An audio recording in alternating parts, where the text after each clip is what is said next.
আসসালামু আলাইকুম। আজি মাইয়া নাইও যাইবগৈ, নাইও ভাইছিল ওর বাড়ির যাইবগৈ। যেহেতু ওর বাড়ির যাইবগৈ ওরই তারা ভাত তরকারি দাম করিব, রান্না বান্না করি।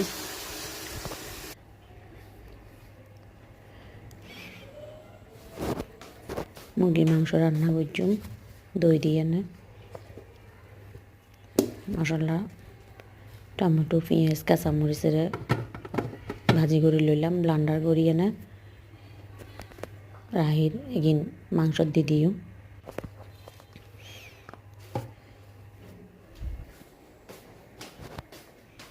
ব্লান্ডার করে লইলাম,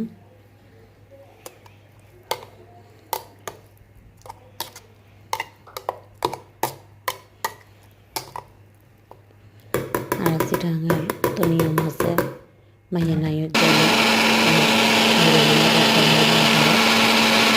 ওর ভাত তরকারি দিও, জামাইও হাই যাইব। এভাবে করে রান্না বান্না করানোর পরে ব্যাগ কিছু রেডি করি, দই দিয়ে না মুরগিরে মাখায় রাখি। মুরগির মাংস দই দিয়ে মাখি 1 ঘন্টা রায় দিই। 1 ঘন্টা পরে রান্না করে ফেললাম।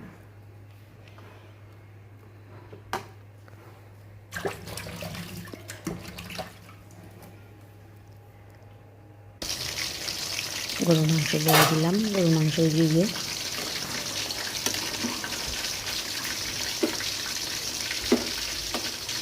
প্রেশার কুকারে তো আগে হাঁড়ি তুললি, পরে আবার বাগার দিলাম পেঁয়াজ দিয়ে না গরম মশলা দিয়ে।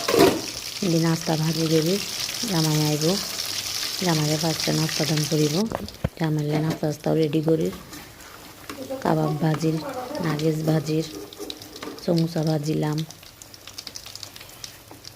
বাসাত পেঁয়াজু বানাই পেঁয়াজু ভাজিলাম, পেঁয়াজু ভাজিয়ে না জামাইয়ের সামনে কাবাব ভাজিলাম। টেবিল বই নাস্তা না দিলে সুন্দর না লাগে, যেহেতু নতুন জামাই হোক আর পুরান জামাই হোক, মেহমানদারে হইলে নাস্তা টেবিল ঘুরে দিলে সুন্দর লাগে নিজের। তো মুরগির মাংসের চুলার দিয়ে দিলাম 1 ঘন্টা পর।